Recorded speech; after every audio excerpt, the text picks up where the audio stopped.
Hello mga kaparekoy! Kamusta ang buhay-buhay? Hello! Tara, samahan nyo ko.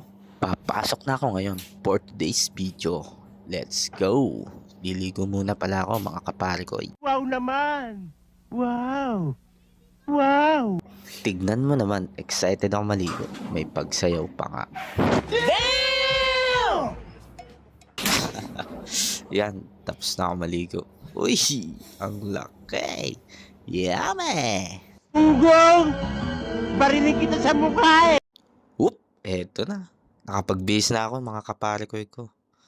Kumain na rin ako dyan. Kaya ayan, magtututbrush muna tayo.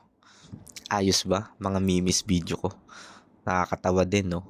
Ano ka nasisira, ulo? Excited na ako pumasok. Kasi bukas, swelduhan time na namin. Yun no? Yeah, boy! Ganito naman tayo mga Pinoy, di ba?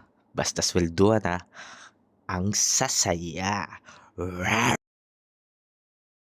Hayop ka talaga! Ang ganda mong lalaki!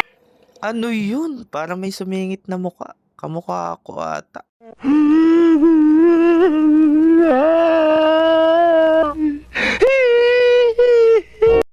Eto na, tara. Mag-medyas na lang tayo mga parekoy ko.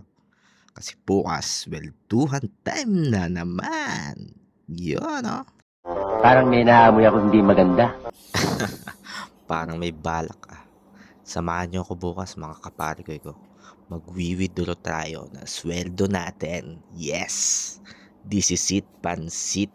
Abangan nyo lang mga videos natin. Tuloy-tuloy na to. Power! At eto na nga mga kaparekoy ko. Naready ko na ang dadaling ko para sa trabaho ko. Ang bunny suit. Yan po ang aking ginagamit sa loob ng company. Doon ko na po yan sinusuot mga kaparekoy ko sa company. Alam nyo ba, dito ngayon sa Japan, sobrang init. Umaabot ang degree niya sa 36 degree araw-araw.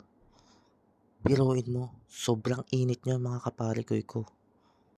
Pero wala, kailangan natin tiisin yan mga kaparekoy ko. Kailangan natin pumasok sa araw-araw para sa pamilya natin. Yan na mga parekoy, nagre-ready na ako para umalis. Naka-ready na rin nga pala yung binalutan ko dyan. Araw-araw ako nagbibinalot. Alam niyo ba, dito sa Japan, hindi uso ang kantin. Wala kang makikitang nagtitinda ng ulam. May kantin pero walang tindahang ulam. Ayan mga kaparekoy ko, niready ko na ang helmet ko.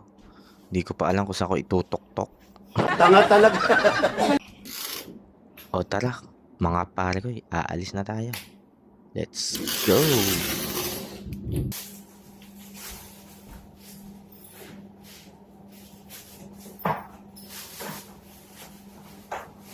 Bye-bye!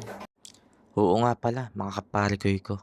Dalawa kami diyang magkasama sa isang apato. Apato nga pala ang tawag dito sa Japan.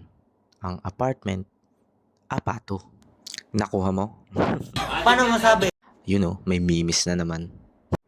Yung ibang kasama namin, nasa ibang apato sila mga kaparekoy ko. Hiwa-hiwalay kami ng apato dito sa Japan.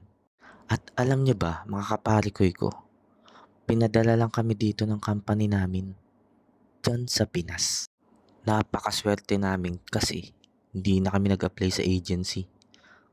Company na talaga nagpadala sa amin. 'Di ba? Ang bait ni God sa amin. Maswerte pa rin nga talaga kami. Kasi kami napili mapadala dito sa Japan. Kaya susulitin namin ang 3 taon namin ditong pagtatrabaho, mga kaparekoy ko. O siya, sige na, mga kaparekoy ko. Hanggang dito na lang. Kung nagustuhan nyo ang ating video, alam nyo na ang dapat yung gawin. Paki-like and share naman ng ating video. At syempre, paki-follow na din sa ating page. Yun lang. Paalam. God bless.